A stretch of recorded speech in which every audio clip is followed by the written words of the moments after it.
Chers téléspectateurs, bonjour, merci pour votre fidélité à Star 21 TV, la télévision du 21e siècle. Bienvenue dans votre émission Starcom, une émission axée sur l'actualité sociopolitique. Je reçois sur ce plateau pour vous Monsieur Étienne Sorpogui, ancien membre de la CENI, président du directoire provisoire du parti. Nos valeurs communes avec lui, on s'intéresse au processus électoral, mais aussi à d'autres sujets liés à l'actualité sociopolitique nationale. Une fois encore, bienvenue à toutes et à tous. Monsieur Sorpogui, bonjour. Oui, bonjour Monsieur Kamano. C'est un plaisir de me retrouver dans vos locaux. Je vous remercie pour cela. Voilà. Alors, l'actualité reste dominée justement par ce processus électoral, comme annoncé à l'entente de cette émission. La CENI, la Commission électorale nationale indépendante, a reporté sine die les élections qui étaient prévues, les élections législatives, il faut le rappeler, qui étaient prévues pour le 28 décembre prochain, à une date vraiment sine die. En tant qu'ancien membre de la CENI, pétri d'expérience, qu'en dites-vous? Écoutez, tout le monde savait que ce calendrier n'allait pas tenir. Nous l'avions au sein même de notre parti politique, nous l'avions annoncé, nous avons été les tout premiers à annoncer que ce calendrier n'était pas tenable. Au sein aussi de l'opposition, cela a fait l'objet d'annonces parce que naturellement, comme vous l'avez dit, au regard de la petite expérience que nous avons dans le cadre de l'organisation des élections, nous avons estimé que les choix techniques qui étaient opérés étaient tout sauf des choix professionnels et que cela ne pouvait pas permettre de garantir l'organisation d'élections crédibles et transparentes au niveau de notre pays. Donc je crois que ce qui a été fait au niveau de la CENI est une forme de régression regrettable dans le processus d'organisation des élections au niveau de notre pays. On estimait que ces pratiques-là étaient des pratiques que nous avions dépassées et que naturellement on devait aller vers d'autres contestations sur le processus, mais pas sur le calendrier électoral. Je crois que nous avons, à un moment donné, on appelait cela au niveau de la CENI les chronocours. L'époque des chronocours nous semblait être révolue. C'est dommage qu'on soit en train de revenir sur ça, que des professionnels en matière d'organisation des élections fixent des calendriers qui savent pertinemment, sachant pertinemment, que ce calendrier n'est pas tenable. Je crois que cela est totalement regrettable. Et on a comme l'impression que ceux qui ont fait ça ont trahi leur serment, ont trahi ceux pour lesquels ils sont au niveau de la CENI, notamment le président de la CENI. On sait aussi qu'il l'a fait parce qu'il a voulu faire plaisir au président de la République, alors que la vocation même... Est-ce qu'on peut parler d'intimidation du chef de l'État, puisque très longtemps l'opposition a crié sur tous les toits afin d'avoir une date pour la tenue justement des élections législatives. Mais malheureusement, la date n'est pas venue. C'est après le discours du président le 4 septembre dernier que le président de la CENI a décidé justement d'annoncer cette date du 28 décembre, même si aujourd'hui elle est reportée sine die. Vous savez, nous sommes tous d'accord qu'il faut aller à des élections parce que, comme vous le savez, le mandat des députés est périmé, comme on le dit très couramment. Mais naturellement, quand en tant que président d'une institution technique, votre rôle est d'organiser des élections en vous assurant que vous y positionnez des délais qui sont totalement des délais professionnels tenables, et vous y mettez des opérations qui permettent de tenir compte de l'ensemble des recommandations qui ont été issues à la fois de l'audit du fichier, mais aussi des pratiques courantes en matière d'organisation des élections. C'est tout cela que vous mettez ensemble et que vous soyez amené à donner un délai. Mais si simplement, sur la base d'une injonction du président de la République, vous êtes amené à vous précipiter, à vous précipiter et à donner une date, ça pose un problème sur la confiance qu'on doit pouvoir vous accorder. Parce que vous savez, le processus électoral est par essence un environnement où la confiance doit régner. Si on se rend compte que celui qui est à la tête reçoit régulièrement des injonctions venant d'un concurrent, naturellement, ça doit pouvoir... les compétiteurs, les autres compétiteurs sont en droit de se poser la question sur est-ce qu'on doit continuer à faire confiance à cette personne-là. Je crois que c'est tout le débat qui est posé aujourd'hui par rapport à cette honte encore une fois que nous venons de subir, parce que la CENI n'a même pas eu le courage d'annoncer. Oui, c'est l'OIF qui a fait l'annonce à la place de la CENI. Il a fallu qu'elle se mette derrière l'OIF. L'OIF l'a fait de manière pas totalement, mon point de vue, qui respecte, justement, M. Sourpougui, comment vous expliquez justement l'annonce qui a été faite par l'OIF? En principe, c'est la CENI qui est habilitée à organiser le processus électoral en Guinée, et que l'annonce soit vraiment faite par une institution partenaire. Est-ce qu'on peut parler d'intimidation ou de l'injonction de l'institution? Écoutez, comme vous, oui, nous n'avons pas compris, mais bon, nous pensons derrière que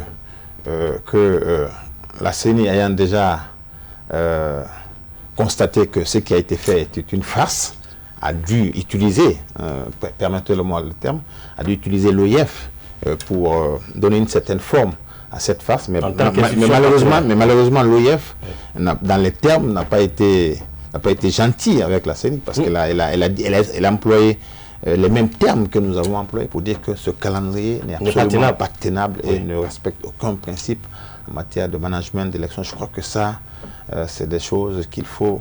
Vous savez, c'est important qu'on puisse avancer dans le processus de construction de notre démocratie. Il y a des choses qu'on pensait pouvoir dépasser. On ne peut pas comprendre qu'on soit en train de revenir sur ces questions-là. Quand on prend même la façon, le processus de validation, de conception et de validation d'un calendrier électoral, rien n'a été respecté en la matière. Vous savez, il y a un processus... Les étapes ont été gommées. Totalement gommées et qui ne respectent aucune exigence en matière de transparence. C'est-à-dire qu'il y a un processus interne de validation qui a été totalement écarté, qui veut qu'en interne, le département en charge de concevoir, de planifier le calendrier électoral fasse une première mouture, que ce département soumette cette première mouture à la réunion des départements. C'est-à-dire que à cette réunion est présente l'ensemble des services techniques et des différents départements. Et puis après, il y a une première validation technique qui est opérée. Et puis après, on envoie ça au niveau de la plénière pour une validation, on va dire, en dernier ressort, une validation politique. Et on ne s'arrête pas là. On prend ce travail, on envoie au niveau de l'ensemble des parties prenantes du processus. Oui. On soumet ce travail, on décline les choix qui ont été opérés, et avec l'ensemble des acteurs, les parties prenantes au processus, on valide en dernier ressort le chronogramme. Ça devient, de ce point de vue-là, un chronogramme consensuel avec lequel on part. Vous savez, le risque aussi de concevoir des chronogrammes fantaisistes, parce que les chronogrammes fantaisistes, quand on les conçoit, ça a des coûts financiers. C'est-à-dire que quand vous prenez la mise en place des démembrements, par exemple, c'est la CENI. Oui, les démembrements sont des institutions qui ne sont pas mises en place ad vinam aeternam. C'est des institutions au niveau décentralisé qui sont mises en place pendant le processus électoral. Mais si on se précipite à décliner un calendrier fantaisiste, on les met en place naturellement. Aussi longtemps qu'on n'aura pas fait les élections, et seront là, donc il faut les payer. Ça coûte assez d'argent, c'est 4000 personnes qu'il va falloir payer chaque mois. Vous avez les CAL aussi, qui ont été mises en place de manière totalement les commissions administratives de révision des listes électorales.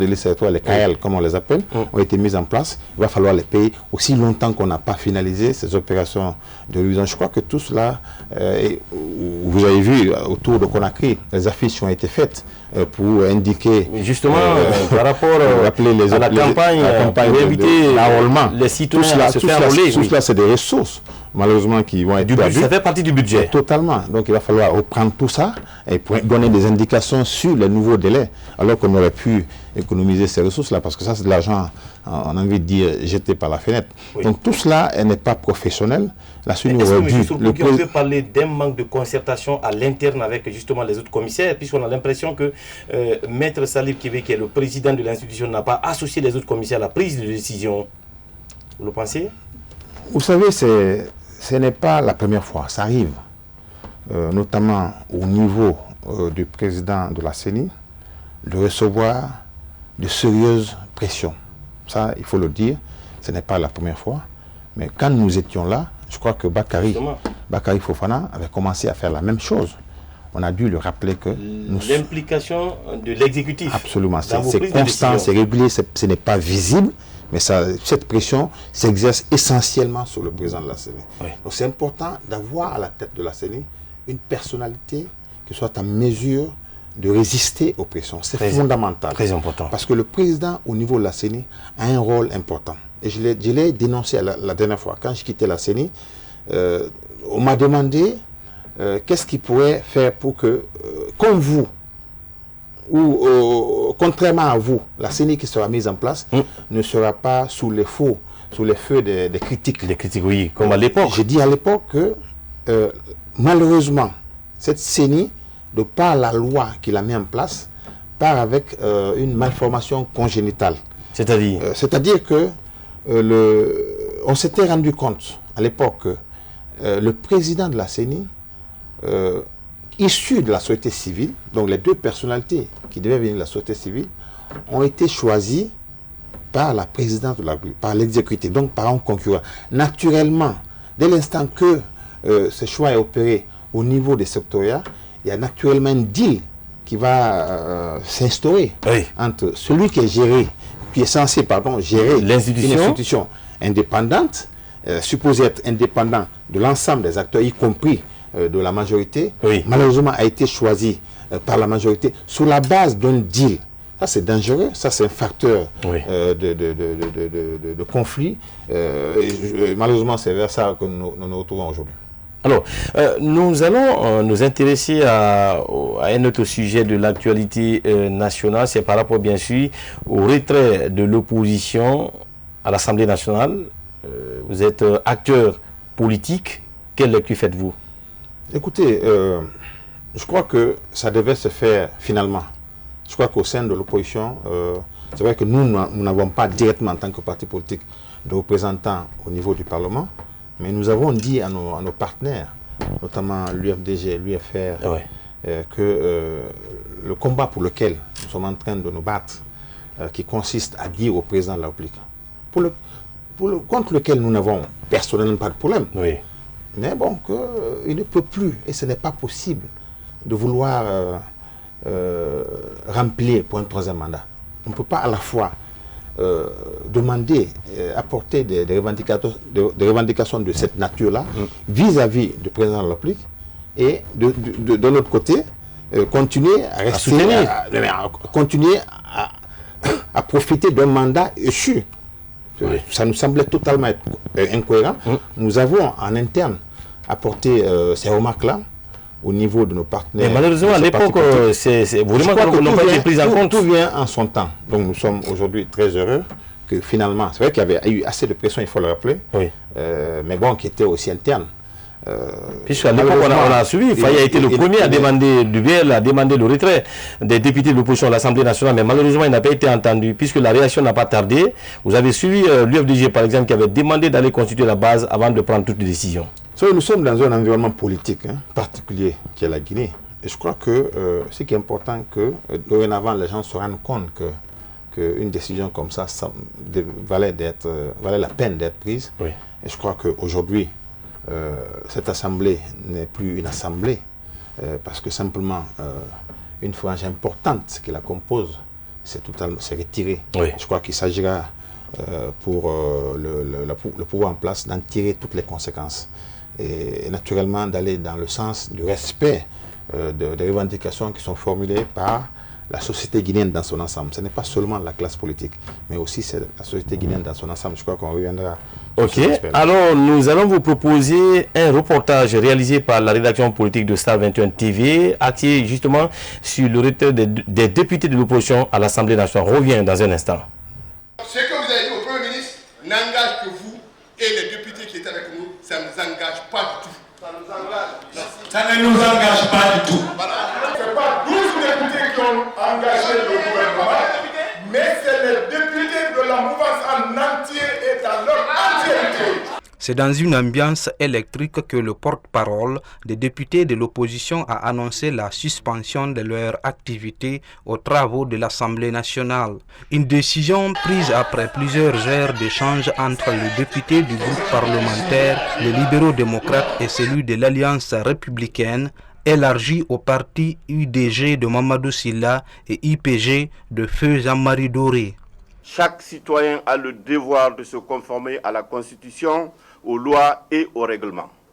De ce qui précède, les députés des partis ci-dessus énumérés décident de suspendre leur participation aux travaux de l'Assemblée nationale. La nouvelle a été accueillie comme un coup de tonnerre au sein de la majorité présidentielle. Le RPG Arc-en-Ciel et ses alliés qualifient cette décision d'unilatérale. C'est leur parti politique qui a donné ce mot de grève. Vous n'aviez pas raison de refuser de siéger.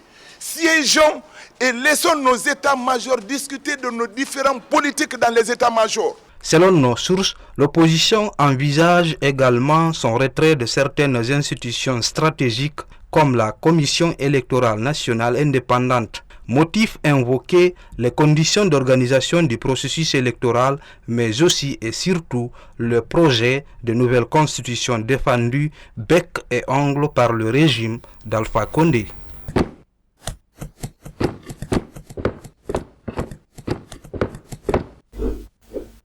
La vision Star 21 TV ambitionne d'être le reflet des sociétés guinéennes et africaines. Alors, on revient sur ce plateau avec notre invité, M. Etienne Sorpogui, ancien membre de la CENI, président du directoire provisoire du parti Nos Valeurs Communes. M. Sorpogui, vous avez suivi justement cette actualité, notamment le retrait ou la suspension des activités des députés de l'opposition à l'Assemblée nationale. Quelle est votre réaction là-dessus? Je crois que je l'ai dit tantôt, nous avons apprécié cette décision même si elle qui a été prise par nos pairs de l'opposition, même si c'est une décision tardive. Oui. Mais bon, nous ne pensons pas qu'elle soit tardive. Encore une fois, dans notre environnement, il y a ce qu'on appelle le momentum. Tout vient en son temps. Je crois que le temps qui a été choisi pour se retirer de cette institution nous semble être le moment le plus approprié possible. Oui. Les discussions que nous avions en interne, c'était sous le principe de sortie de ces institutions. C'est à la fois y compris la CENI. Nous pensons qu'à ce stade-ci, le moment n'est pas arrivé d'abord que ceux qui sont là-bas, il ne nous appartient pas de leur dire de quitter la CENI. C'est des personnes qui ont prêté serment. Naturellement, quand j'y étais, je ne souhaitais pas qu'on sollicitait que je quitte la CENI. Donc je crois qu'il leur appartient, en tant que Guinéens, membres d'une institution, s'ils se rendent compte que cette institution est en train de faire un travail qui n'honore pas la Guinée, qui ne garantit pas la paix et la stabilité au niveau de notre pays, il leur appartiendra le moment venu, comme l'ont fait les députés, de prendre la responsabilité sur eux et de quitter cette institution. Je crois que pour le moment, les députés l'ont fait, qui sont, il faut le reconnaître, des politiques pures dures. Le moment venu, les commissaires actuellement au niveau de la CENI, ça peut même être, pourquoi pas, certains envoyés par la mouvance, parce que je crois que c'est ça aussi le sens de partis politiques que nous avons créés, c'est la question des principes et des valeurs. S'ils se rendent compte que ces principes sont en train d'être bafoués, il leur appartient naturellement d'en tirer les conséquences et de quitter ces institutions pour mettre le maximum de pression au niveau des dirigeants de ce pays pour que ces principes et ces valeurs soient respectés. Alors, revenons au processus électoral, notamment à la tenue des élections. C'est vrai que les élections ont été reportées, signalées, c'est-à-dire sans aucun jour fixé. Est-ce qu'à votre avis, les élections sont tenables au premier trimestre de l'année 2020? Vous savez, en tant que, bien sûr, ancien membre de la CENI et pétri d'expérience. Tout dépend de quand est-ce qu'on commence. Tout dépend des ressources qu'on a. Tout dépend de ce qu'on est en train de vouloir faire. C'est important. Les moyens... Tout dépend des ressources qu'on a, des moyens humains, des moyens matériels. Tout dépend de quand est-ce qu'on se décide de commencer.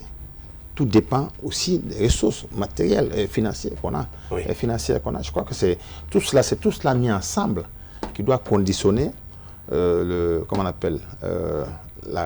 conception d'un chronogramme. Je crois que, et de ce point de vue, la CENI, par la petite expérience que j'ai, souffre des fois sous la question des ressources financières. Mais il faut qu'au niveau de la CENI, que des gens aient assez de responsabilité. Est-ce qu'il y a un manque de volonté de l'État ou bien des partenaires qui vous accompagnent? Bon, ben les partenaires, l'État à un moment donné a bombé la poitrine pour dire qu'elle avait des ressources était assez indépendante et assez souveraine pour prendre en charge les besoins liés à l'organisation des élections au niveau de notre pays. Oui. Bon, ok, après, les partenaires, c'est vrai, ils interviennent s'il y a une demande, mais ils ne le font pas assez parce que l'État a souhaité le faire. Par contre, les textes de loi qui régissent la question du financement au niveau de nos pays veulent que, dès l'instant que la CENI a décliné son chronogramme et a rendu public son budget, l'entièreté des ressources contenues dans ce budget doit être mise à la disposition de la CENI. C'est fondamental. Oui. Si cela n'est pas fait, on a comme l'impression que quelque part, la CENI est prise en otage par l'exécutif qui, à compte-goutte, lui donne des ressources. Et bon, des fois, c'est pour lui aussi le tirer. Ne sera pas la satisfaction où les résultats ne seront pas. C'est aussi pour tirer la CENI dans le sens de ce qui est souhaité par l'exécutif. On a comme l'impression que vous avez un bébé et son papa. Si tu ne fais pas ce que je veux, je ne donne pas. Donc la CENI peut être dans une situation d'inconfort en termes de déroulé de ses activités. Par contre, ce qu'elle doit pouvoir faire, et c'est important, c'est de pouvoir dire cela le moment venu à l'opinion. Il faut que le pouvoir sache que, en tant que président de la CENI, vous êtes une autorité électorale, une autorité de ce pays, indépendante de l'autorité exécutive. C'est pas normal qu'ils continuent à vous tirer comme des bébés. Vous devez pouvoir vous mettre en face d'eux en toute égalité et leur dire exactement comment les choses doivent fonctionner. Si cela n'est pas fait, mais dire ça pour que l'opinion nationale et internationale soit au courant. Malheureusement, au niveau de la CENI, on fait tout pour essayer de couvrir cela. Et malheureusement, ça retombe sur la CENI parce qu'on a comme une complicité, une connivence entre ceux qui gèrent et ceux qui doivent recevoir les ressources, notamment au niveau de la présidence et du service d'ADAF et l'exécutif au niveau de notre pays. Alors, l'actualité reste également dominée par l'arrivée du président de la République, professeur Alpha Condé, le jeudi prochain. Je crois qu'on a déjà au bout de fil Mamadi Boulada Dabo. Mamadi, bonjour. Oui, bonjour, monsieur Kamano. Bonne arrivée. Merci beaucoup, c'est un devoir. Alors, l'actualité reste également dominée par l'accueil du chef de l'État le jeudi prochain à Conakry. La mouvance présidentielle compte vraiment organiser une manifestation grandiose. Est-ce que c'est une façon de prouver à l'opinion nationale et internationale que le RPG Arc-en-Ciel ou la mouvance est-elle capable de faire quelque chose? Merci beaucoup. Nous ne sommes pas dans la logique de comparaison. Nous estimons que le chef de l'État, depuis 2010, travaille pour le peuple, travaille pour sa nation. On a l'habitude dans le pays, avant l'arrivée de M. Alpha Condé, quand le feu général Lansana Conté, moi je me rappelle bien, quand il sortait, il partait à des missions très importantes au nom de l'État, et sa sortie et sa rentrée sanctionnée par des manifestations de joie pour dire au chef de l'État merci ce que vous êtes en train de faire pour le pays. Alors c'est la même chose. Nous appelons tout le monde, tous les citoyens, tous les bons Guinéens à venir accueillir le président de la République. Il vient d'un sommet très important, le sommet Russie-Afrique. Alors, on revient sur ce plateau avec notre invité. Comme je le mentionnais, l'actualité reste également dominée par l'arrivée du président de la République le jeudi prochain, du retour du sommet tenu du côté de la Russie, où la plupart des chefs d'État ont été invités. Est-ce que n'est-il pas aujourd'hui, disons, une sorte de réplique pour la mouvance présidentielle d'organiser une manifestation grandiose pour recevoir le chef de l'État, puisque c'est une première quand même? Écoutez, j'ai envie de sourire, mais je trouve ça pathétique. Oui. Très honnêtement, je trouve ça pathétique que ceux qui sont censés gérer le pays pour amener le pays vers la prospérité souhaitée par l'ensemble des Guinéens soient en train de se comporter comme des minables. Oui. Je crois que ce n'est pas de cela que notre pays a besoin, malheureusement. Les gens sont paniqués.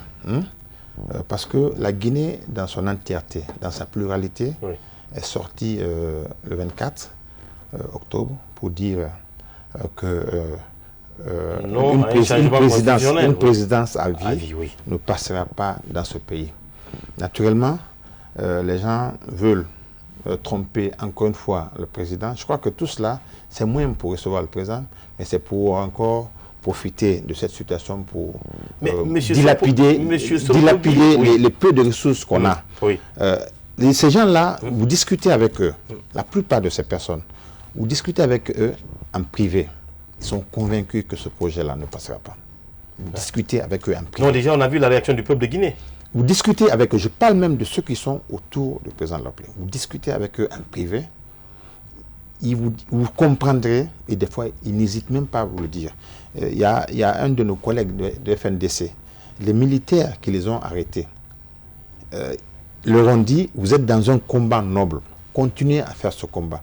Vous discutez avec beaucoup de personnes à l'intérieur de ce mouvement qui soutiennent ce projet de 3e mandat, vous diront que ce que vous faites est noble. Ils sont obligés, malheureusement, comme c'est ça aussi la Guinée, c'est un problème d'intérêt, de conduire ce genre de choses qui ne marchera pas. Nous apprenons qu'au niveau des différents départements ministériels, les syndicats sont en train de se chauffer, de se mobiliser pour demander aux employés, aux cadres des différents ministères de se mobiliser pour venir à la réception. Nous apprenons aussi que, et de sourcils, c'est des choses que nous avons vues, que des bus sont en train d'être mobilisés pour aller. Ils ne pourront pas mobiliser, parce qu'encore une fois, c'est un parti politique, qui ne pourra pas mobiliser comme la mobilisation qui a été faite par le peuple de Guinée le 24. Et je crois que nous verrons. Je crois que nous verrons le jeudi ce qui va être fait. Nous, en tout cas, de toute façon, nos martyrs qui ont été lâchement assassinés, nous allons demain les enterrer dans la dignité. Et je crois que la justice pour ces personnes-là sera faite. Mais M. Solopodi, vous ne pensez pas que les choses sont anticipées, puisque Alpha Condé officiellement n'a pas annoncé quand même sa candidature pour 2020? Non, je crois qu'il ne faut pas nous amener vers ce genre de débat. On sait très bien, personne n'est dupe, la volonté d'Alpha Condé et de certaines personnes autour de lui de vouloir remplir, de vouloir trahir les promesses de démocratie pour lesquelles beaucoup de personnes sont décédées au niveau de notre pays, mais aussi trahir ceux pour lesquels Alpha, en tout cas, selon ce qu'il revendique, s'est battu pendant un certain nombre d'années. Je crois que tout cela n'est pas caché. Nous savons très bien que derrière ce projet qui est présenté en façade de troisième de révision, de changement constitutionnel, parce qu'il ne s'agit même pas de révision, de changement constitutionnel, il y a une volonté qui n'est plus cachée, mais qui est derrière, qui consiste à permettre à un vieillard de plus de 80 ans de mourir au pouvoir, avec les conséquences qu'on connaît pour cela, pour notre pays. Nous n'accepterons pas cela. Je crois que nous n'avons même pas besoin d'insulter personne. Se poursuivre. Mais totalement, si nous devons tous aller en prison. Vous savez, ceux qui portent ce projet, je l'ai dit tantôt, c'est vrai que ça peut choquer certaines personnes, mais c'est des criminels. Vous savez, nous sommes déjà à 10 morts. Parce qu'ils savent pertinemment que ce genre de projet, le porter, ne serait-ce que le porter, c'est pour créer au niveau de notre pays, pourquoi pas au niveau de la sous-région, une situation de conflit et de drame. Ils le savent très bien. Ne serait-ce que porter et vouloir insister, peut-être que beaucoup de Guinéens, malheureusement, et c'est là qu'il faut interpeller la communauté internationale, parce que les conditions d'un crime de masse sont en train d'être préparées au niveau de notre pays. Vous avez déjà saisi la CPI. Naturellement, nous continuons régulièrement à saisir la CPI. Parce que le peuple de Guinée, vous l'avez vu le 24, est sorti massivement, malgré les risques que cela, aujourd'hui, malgré que lors de la première manifestation, il y a eu assez de morts, il y a eu 14 morts. Mais les gens sont sortis massivement pour dire que nous n'avons pas peur de mourir, nous n'avons pas peur des intimidations.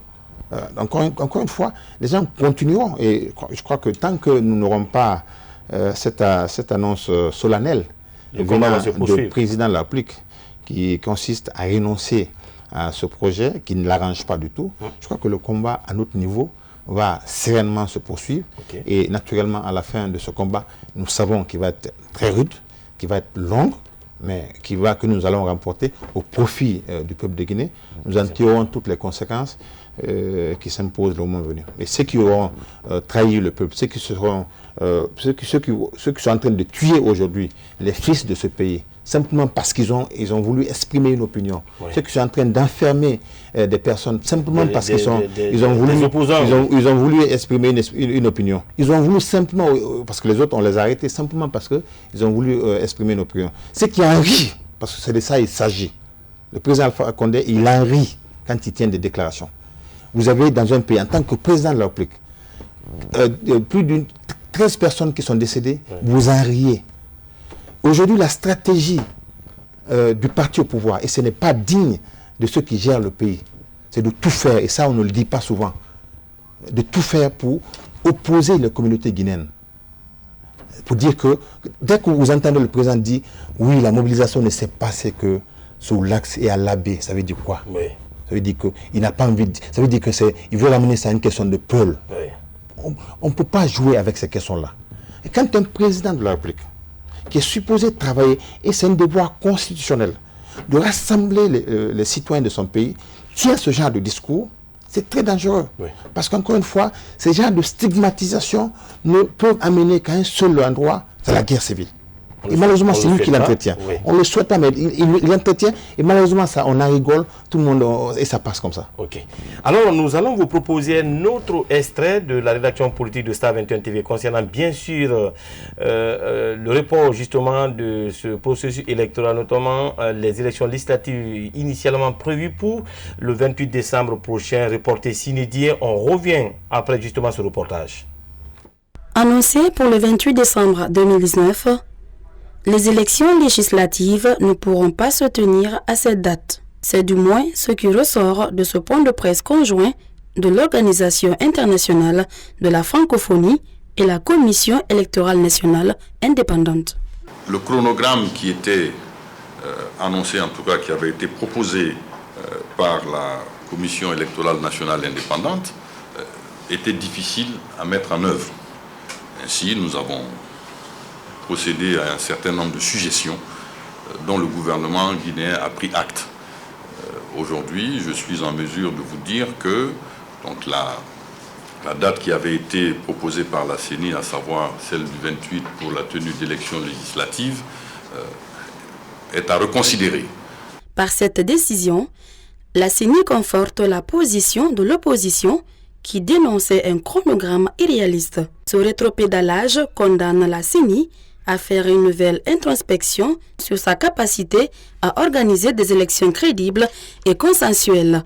La lucidité semble gagner l'institution électorale. Les délais techniques que nous avons calculés ne rentraient pas dans le cadre que nous étions déjà défini et qui aboutissait au 28 comme jour d'élection. Maintenant, nous sommes présents à côté de l'OIF pour son point de presse aujourd'hui, mais la CENI aussi est en train de préparer un point de presse pour annoncer un certain nombre de choses, de dispositions que nous avons prises et éventuellement donner des indications sur le délai ou la date à laquelle nous allons annoncer la date des élections. Complexe ou prudence, en tout cas, la CENI a donné une autre impression à la presse ce lundi 21 octobre 2019. Celle d'avoir voulu se servir de l'OIF pour avouer son échec à organiser les élections du 28 décembre 2019.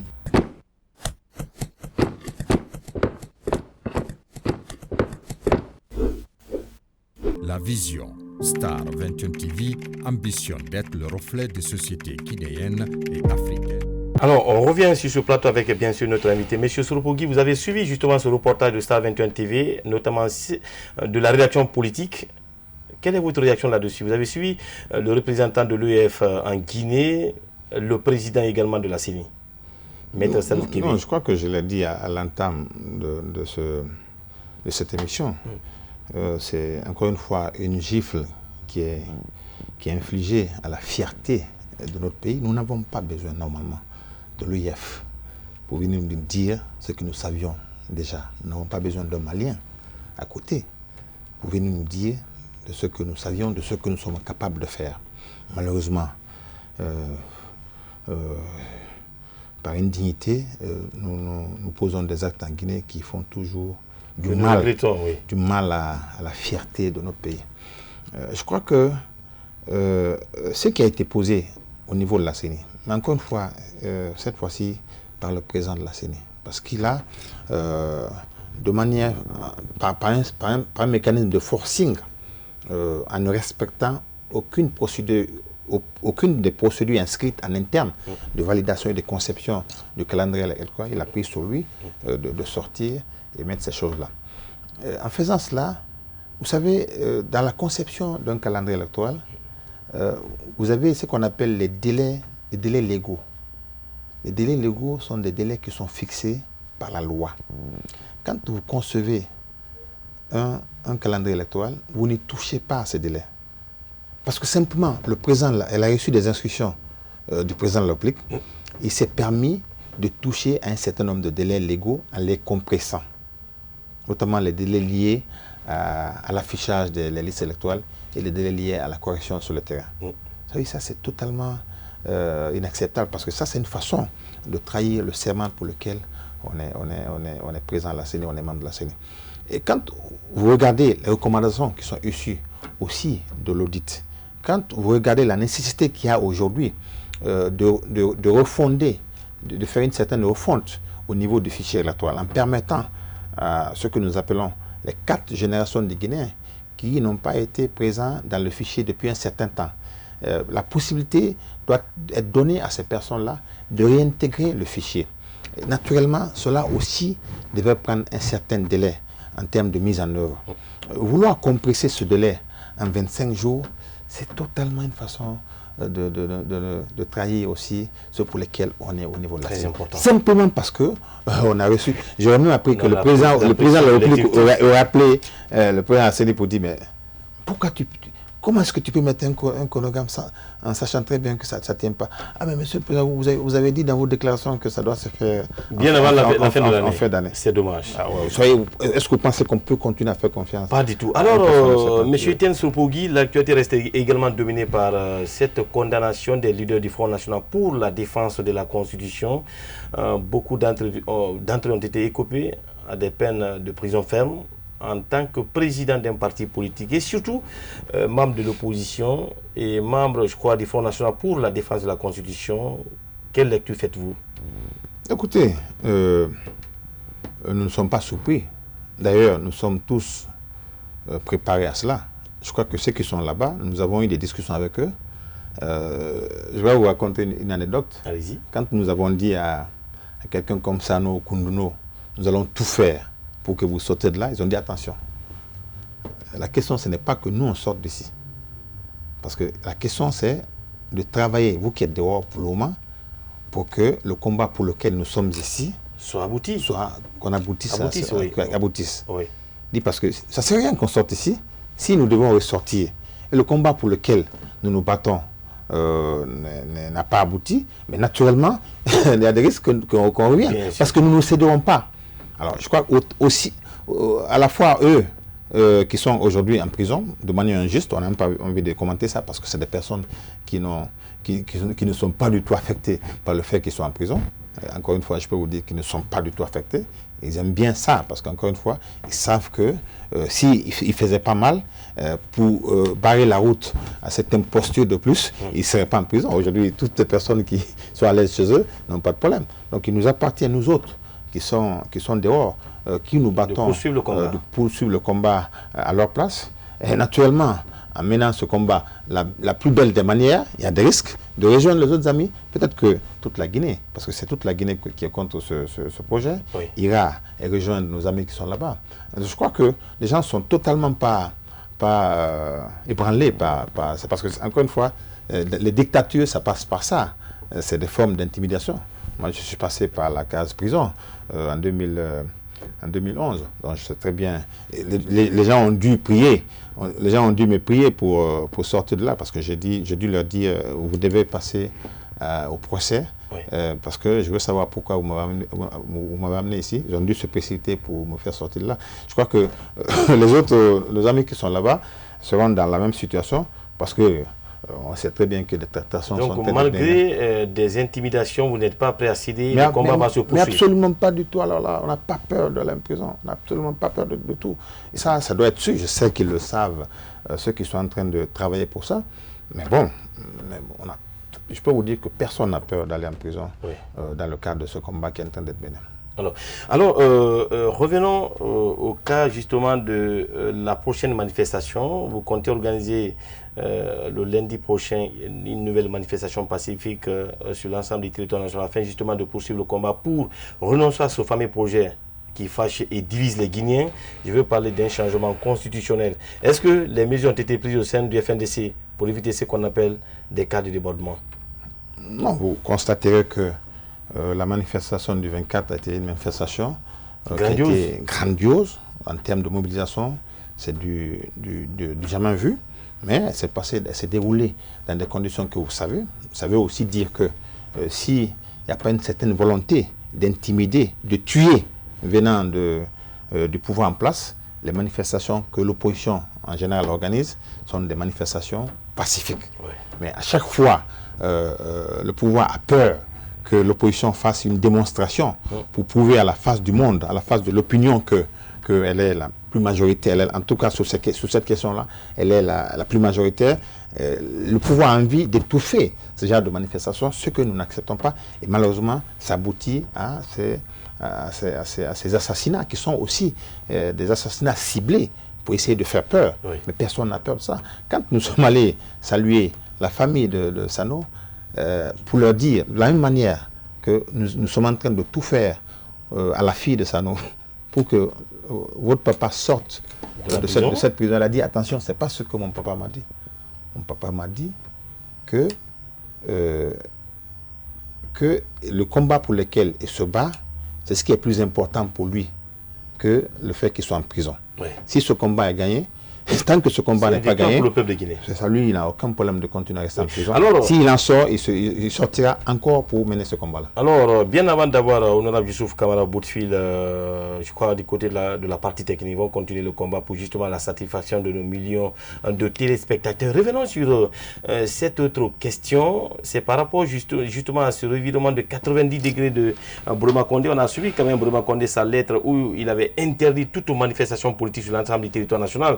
C'était le 23 juillet 2018 et vous avez suivi sa dernière sortie. Il a dit qu'il n'a jamais interdit des manifestations politiques en Guinée. Vous avez une réaction à faire là-dessus? Vous voulez que je réagisse comment?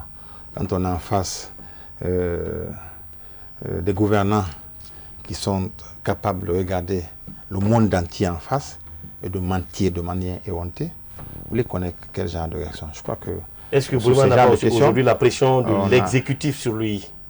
Non, mais Brema reçoit des injonctions. Il ne décide rien, attention. Il ne décide rien. Ça vient d'un petit clan. Je crois qu'il en fait partie. Ils exécutent, ils ne décident rien. On sait comment ça fonctionne. Oui. Ce genre de choses. Brema est un paravent, quelqu'un qui est mis devant pour communiquer sur les décisions qui sont déjà prises au niveau de ce pouvoir criminel.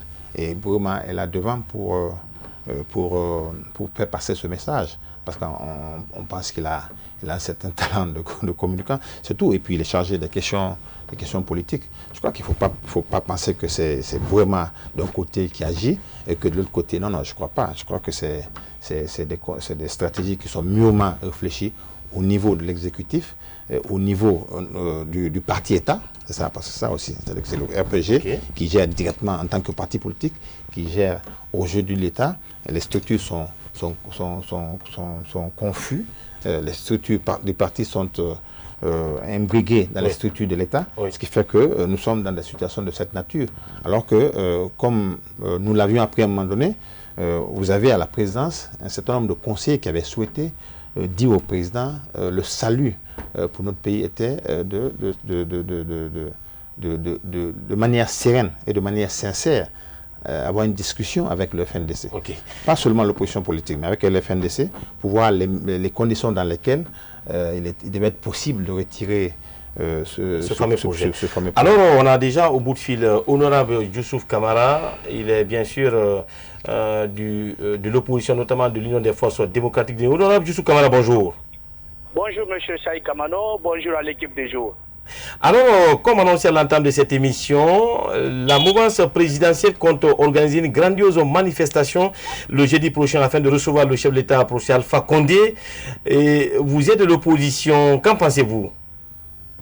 Bon, moi je crois que c'est de leur plein droit de le faire. Mais ce que je ne parviens pas à comprendre, il y a une incohérence entre cette mouvance présidentielle et les propos qui ont été tenus. Vous savez, dans les QG du RPG Arc-en-Ciel, le FNDC a été traité de groupe de bandits, de groupe de délinquants, des gens qui ne valent absolument rien. Mais aujourd'hui, si cette même mouvance aujourd'hui dévalise les caisses de l'État avec ce que nous connaissons comme disposition, allô?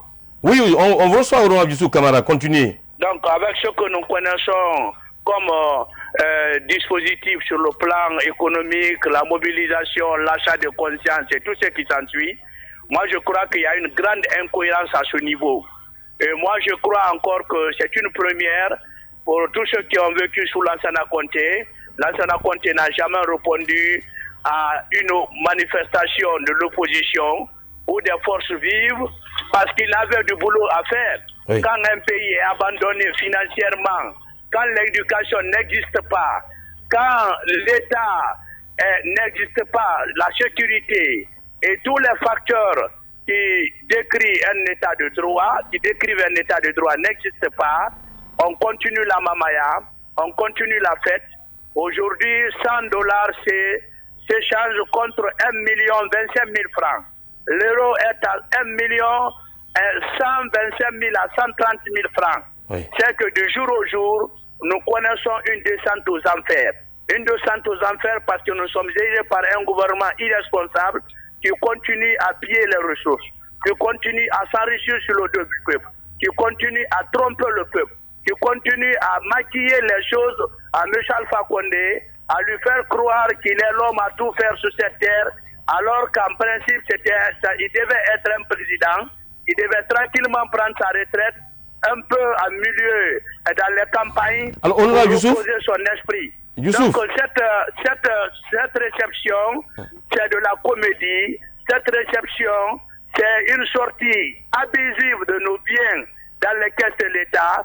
Cette réception, c'est une façon de prouver que le parti au pouvoir veut coûte que coûte faire croire à M. Alpha Condé qu'il est le plus populaire, alors que cette popularité n'existe plus parce qu'il a perdu toute légitimité par le fait que son gouvernement a tiré sur son peuple, par le fait que ce système a été incapable de résoudre les besoins sociaux de base des Guinéens. Honorable Youssou Kamara, merci d'avoir répondu à nos questions ce matin. C'est moi qui vous remercie. Alors, on revient sur ce plateau, M. Etienne Sopogui. Vous êtes ancien membre de la CENI, il faut le rappeler, président du directoire provisoire du parti Nos Valeurs Communes. Vous avez suivi, honorable Youssou Kamara, membre de l'Union des Forces démocratiques de Guinée. Il parle de lapidation justement des ressources par rapport à la réception du président de la République, Alpha Condé. Est-ce que vous partagez son avis? Mais totalement. Je crois que l'une des raisons pour lesquelles les gens s'accrochent à cette histoire de mandat à vie, de présence à vie, c'est aussi, et malheureusement, ce qui est en train d'être fait au niveau de notre pays, notamment dans le domaine minier, dans le domaine de la bauxite, dans le secteur de la bauxite. Oui. Il y a un pillage sans précédent qui est en train d'être mené. Et je crois que les gens ont peur, une fois partis du pouvoir, qu'ils ne soient pourchassés pour ce genre de questions. Je peux vous dire que ce qui est en train d'être fait, notamment à Boké, est sans précédent, est hallucinant. Oui. Que Boké, si on n'arrête pas, risque de disparaître avec l'exploitation abusive de parce qu'il y a une exploitation qui ne dit pas son nom. Il y a des tonnes et des milliers de tonnes de bauxite qui sont en train d'être emportées sans management au niveau et malheureusement, la préfecture elle-même, il n'y a pas de retombées. Mais les populations ne reçoivent rien de ces exploitations-là. Je crois que tout cela aussi est une façon de dire que les gens ils s'accrochent aussi pour ça. Bon, s'ils veulent ça, s'ils veulent des garanties, en tout cas s'ils veulent qu'on discute de ça, je crois que cela peut être ouvert. Par rapport à la manifestation, nous sommes au courant que des ressources, je l'ai dit tantôt, vont être dilapidées un peu partout. Nous savons que On est en train même de monnayer entre la présence des uns et des autres, avec 50 000 francs guinéens, ou 25 000 francs guinéens, ou 100 000 francs guinéens en fonction du statut des uns et des autres, pour que les gens puissent se rendre. Je crois qu'un pays, ceux qui gèrent un pays ne doivent pas se comporter de cette nature-là. Ils doivent pouvoir être à l'écoute des populations, éviter de se livrer à ce genre de spectacles et de comédies qui n'honorent pas notre pays. Il faut pouvoir écouter le sens vers lequel les populations de la Guinée veulent aller et travailler la main dans la main pour que ensemble nous puissions aller dans ce sens. Je crois qu'aujourd'hui, c'est ce qui va sauver notre pays. Monsieur Sroupougui, nous tendons presque vers la fin de cette émission. Quel message particulier avez-vous aujourd'hui à lancer à l'endroit du peuple de Guinée? Je crois que le message que j'ai à lancer à l'endroit du peuple de Guinée, du vaillant peuple de Guinée, c'est de dire aux populations de Guinée de rester mobilisées. De rester mobilisées pour défendre notre démocratie. La démocratie, c'est le système de gouvernement que nous avons choisi au niveau de notre pays et qui veut que comment on appelle, ceux qui gèrent le pays puissent le gérer au fur et à mesure en laissant la place à d'autres personnes. Je crois qu'aujourd'hui, les risques sont en train d'être... nous sommes dans une situation où nous risquons de voir disparaître cette promesse de démocratie que nous avons souhaitée pour notre pays. Et je crois que cet appel est déjà entendu par les milliers de Guinéens, à la fois ceux qui sont établis à l'étranger, mais aussi ceux qui sont au niveau du territoire national. Et je crois que on doit ensemble, main dans la main, travailler à amplifier ce message au niveau de nos populations, mais cette fois-ci de l'intérieur du pays. Vous savez, vers lesquels il y a assez d'intimidation, vers lesquels il y a moins de liberté. Les gouverneurs, les gouverneurs, les préfets, les sous-préfets font de la dictature à tout azimut au niveau de ces environnements-là. Nous devons pouvoir les rassurer, nous devons pouvoir les amener à rejoindre globalement. Ils l'ont déjà, mais après il faut que dans l'action, dans les actions qui puissent se rejoindre, pour que la dynamique qui est lancée soit une dynamique nationale, que cette dynamique soit en mesure de couvrir l'ensemble de notre pays. Je crois que ça va être l'un des défis, en tout cas au sein de FNDC, pour que très rapidement et dans la paix, dans le respect des dispositions de nos lois, parce que nous sommes en train de nous battre pour le respect de la Constitution, nous ne ferons rien qui soit contraire à la loi, mais de manière assez vigoureuse et ferme, nous travaillerons, nous bataillerons, nous militerons, nous lutterons pour que cette initiative venant du pouvoir en place ne puisse pas aboutir. Et je crois que c'est même dans l'intérêt aussi de ceux qui portent ce projet. Ils le savent, ils nous l'ont dit. Monsieur Etienne Sroupougui, merci d'avoir répondu à notre invitation. Merci bien. Chers téléspectateurs, ainsi prend fin cette émission. Comme vous l'avez constaté, on avait comme invité monsieur Etienne Sroupougui, ancien membre de la CENI, président du directoire provisoire du parti Nos Valeurs Communes. Ainsi prend fin cette émission Starcom sur Star 21 TV, la télévision du 21e siècle. Rendez-vous pour un autre numéro. À demain.